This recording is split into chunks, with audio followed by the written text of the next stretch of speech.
Next question, Rabbi Kahane. In your opinion, what is Syria's role in Arab terrorism? What is not Syria's role in Arab terrorism?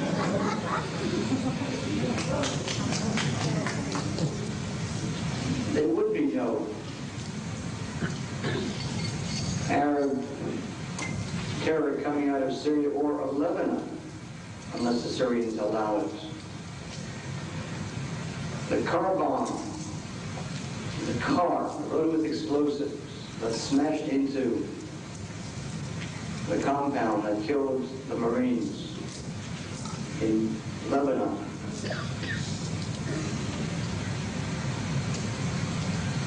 The car was organized, explosives set by Syrian experts in the Betar Valley. It was allowed to go through Syrian lines. It was planned by Syrians. Iranians in Syria are allowed free rein to commit terror. Syria is a bastion of terror. Many of the actions committed, many of the terror actions committed outside of the Middle East are committed because Syrian diplomats carry weapons in their diplomatic pouches and then give these weapons to Arabs in various countries. That holds true, of course, with Libya and Iran. To suddenly begin to picture Syria as a moderating force in Lebanon. Syria looks upon Lebanon as part of Greater Syria. If you look at the maps in Syria, there is no Jordan. Jordan is also considered part of Greater Syria, not to mention Israel. So I think that we have to realize that this country has got to realize that it is in a war. It is in a war.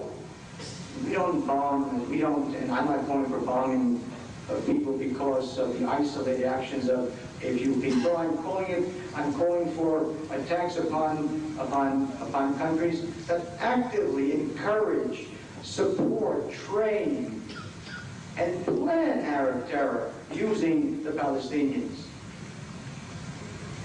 Certainly, if you believe that Yasser Arafat is a moderate, if you believe that's a moderate, you believe in Santa Claus too, but assume that you believe it, then certainly my adversary here should be bitterly against Syria because the PLO is now split into at least 25 sections, but two major ones, and it's the Syrians who are against this moderate Arafat.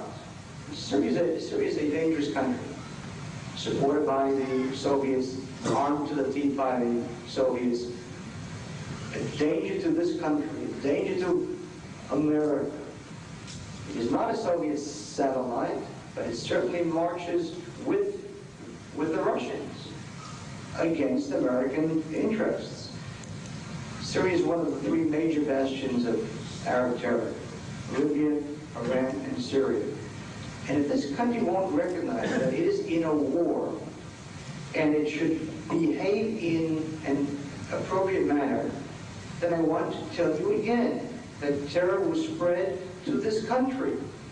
And one of the major factors behind it will be Syria. Mr. McCloskey.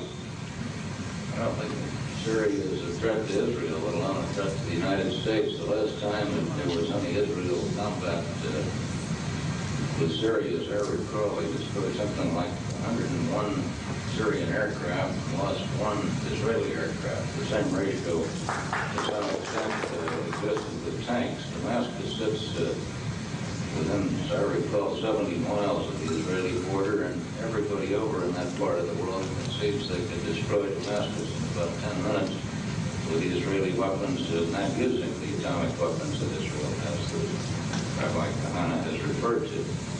Israel is a threat. The offices of Abu Nadal, they have an open office in the town of Damascus. When I met with Yasser Arafat in his bunker in Beirut in 1982, he said he would go anywhere in the world, but he wouldn't go to Syria. The Syrians attacked the PLO positions in Tripoli. The Syrians have made it clear that they would assassinate Arafat. They are supporting Abu Nadal, who has said that any Arab who calls for recognition of Israel should be assassinated. Again, the State Department white paper justifying the attack on Libya pointed out that Nadal's targets in the last 2 years have essentially been Arab moderates who wanted to recognize Israel. Under those conditions, it's pretty tough for an Arab leader to say, I want to be a moderate, I want to work in the peace effort, if he's going to be assassinated by his own people. And I would suggest that it's just as difficult for Shimon Peres today to try to move toward peace with the Arab world when he has people like Meir Kahane urging. On the West Bank to intimidate Arabs, to drive them out, not just of the West Bank, but Israel itself. The blowing off of the legs of the West Bank mayor.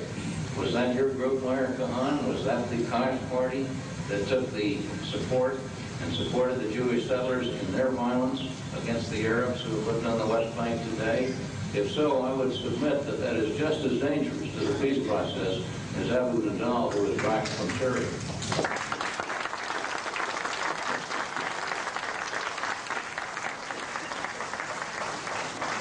Rabbi Kahane, 2 minutes to rebut on Syria's role in Arab terrorism. Let's not get into this great era of thinking that Syria is pro-Arafat or anti.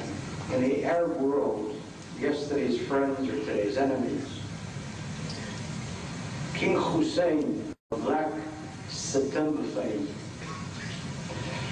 whose ambassador in Cairo was murdered by a Palestinian of Arafat, who then drank his blood on the steps, so that you should have a bit of an idea with whom we are dealing.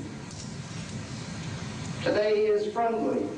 In the Arab world, there are no friends, there are no enemies. There are interests that change daily. Syria is unhappy with Arafat, not because of his policies, but because he doesn't want to be dominated by Syria. If he would be dominated by Syria, they would be overjoyed to have him massacre the Jews.